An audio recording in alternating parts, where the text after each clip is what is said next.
Salut les gars, c'est Artus et Nico. Et vous savez qu'on est en couple depuis 12 ans. Et du coup aujourd'hui on va vous faire une vidéo justement sur les barrières dans un couple. Ouais. Donc déjà il y a la différence d'âge. Il y en a un qui travaille, l'autre qui est étudiant. C'est pas facile à gérer. Un qui est étudiant, l'autre qui est retraité. Il y a sexuellement aussi. Ouais, parce que les deux peuvent être passifs ou actifs. Ouais. Ou un à fond dans le sexe et pas l'autre. Voilà, passif à deux, c'est pas facile. Non, mais bon il y a des godes, j'aimerais bien essayer de faire ça une fois. Ah ouais. Avec tu sais, Oui, les doubles godes. Au début on fait des efforts etc. Au bout d'un moment la frustration arrive. Et c'est jamais très bon pour un couple ça. Il y a aussi s'il veut une relation ouverte et l'autre veut pas ça. Ouais, ça aussi c'est un gros problème quand même. C'est un gros problème. Je sais pas comment on s'en remet ça en fait. Non. Dans un problème, dans un couple, il faut quand même. On n'est pas obligé de se ressembler, mais il faut au moins vouloir les mêmes choses.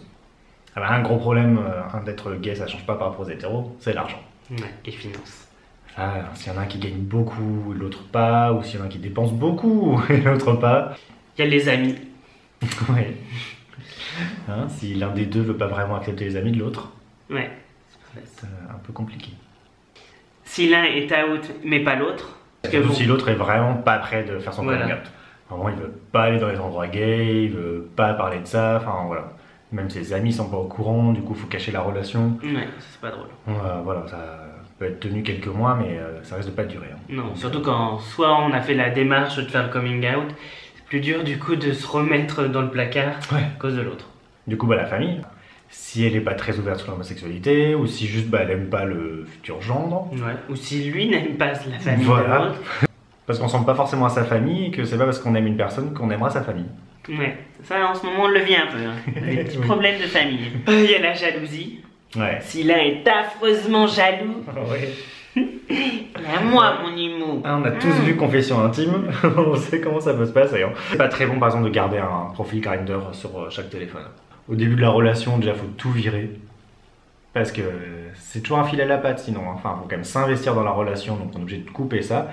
Et après, si le couple veut faire quelque chose qui a un profit pour le couple. Mais si chacun dans son coin, ça, c'est pas trop. Nico est thérapeute aujourd'hui. Je vais te thérapeuter, ça va. Et puis ce qui est toujours compliqué, c'est les longues distances. Ouais. Ouais, parce que ça peut arriver que l'un aille à faire ses études ailleurs, ou qu'ils ont un boulot ailleurs. Et là en plus, il est jaloux. Alors là, c'est mal barré quand même. Il est jaloux et l'autre par contre veut une relation ouverte. Alors là, ça va être dur. Voilà, donc en fait c'était les barrières à un couple. Vous avez rencontré le bon parce qu'en fait il y a quand même plein de problèmes, c'est pas si bon facile. Courage, hein. Bon courage avec tout ça. Bon courage. En fait vous êtes très bien célibataire. Hein. Au moins faites ce que vous voulez. Bon allez, en tout cas on vous fait des bisous.